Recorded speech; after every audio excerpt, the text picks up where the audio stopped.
A time there lived a vain emperor who thought his clothes and his material possessions were the most important thing in life. He loved to show off his fine suits and robes, sometimes changing his clothes many times a day.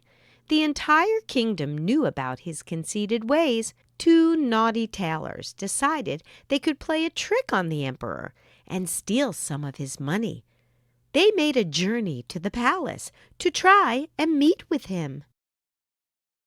The emperor loved to meet new clothes makers, so he invited the two men inside. "We are tailors to many important people," said the men, "and after many years of research, we have invented an amazing new material. It is a fabric so light and fine, with such magical qualities, that it looks invisible to anyone who is not clever enough to appreciate it. We want to make a suit just for you because we know you'll look so good in it." The emperor was delighted by this idea. He would be the first to get such an unusual suit, and he would be able to always know if someone was stupid. He gave the two men a huge bag of gold and told them to get to work immediately.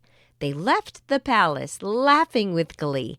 They couldn't believe it had worked. Although they had their money now, they thought they could make this prank go on even longer. A few days passed. The tailors sent word to the palace that they needed to return to take the emperor's measurements. They strode through the grand old doors, pretending to hold huge rolls of fabric and carrying empty bags.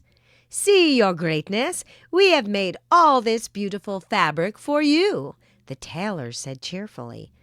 The emperor looked into the bags, but of course could see nothing.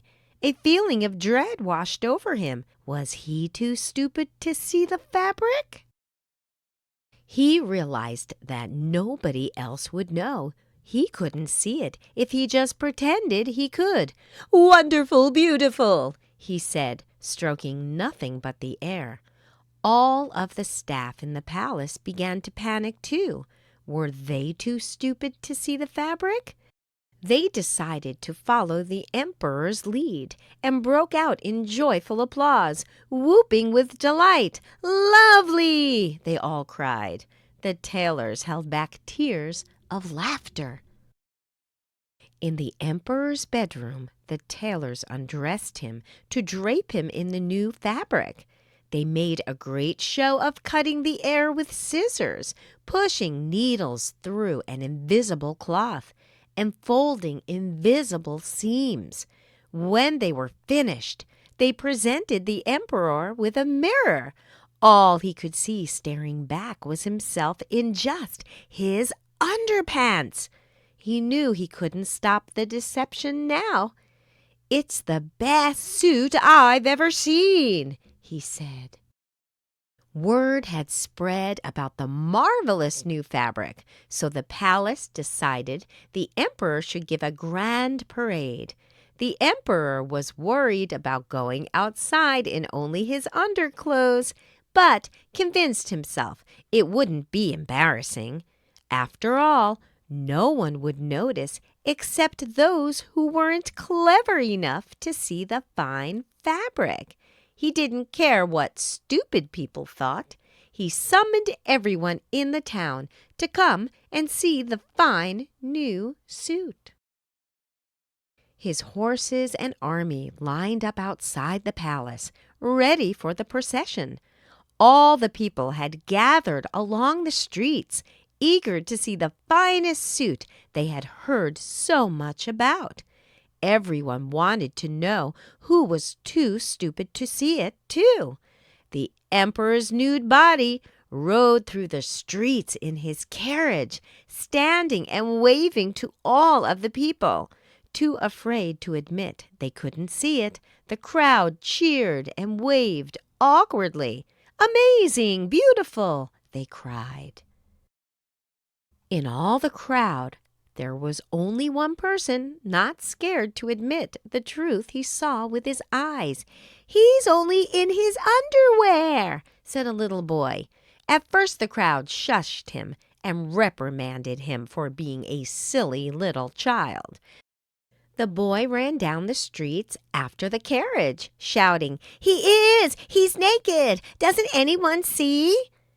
Eventually, the truth began to catch on, as people admitted to their neighbors that they couldn't see the fabric either. A new cry came from the crowd. "The emperor is in his underpants!" The emperor heard their cries and felt very embarrassed. He realized that they were right, and the two tailors had fooled him. He jumped from the carriage and ran back to the palace to hide under his bed. He was so sad that his love of clothes had gotten the better of his common sense. The townsfolk all learned a lesson that day, too. From then on, they weren't afraid to speak up and tell the truth. They understood that truth was the most important thing, even if it seemed stupid. Otherwise, they might find themselves parading through the streets in only their underwear.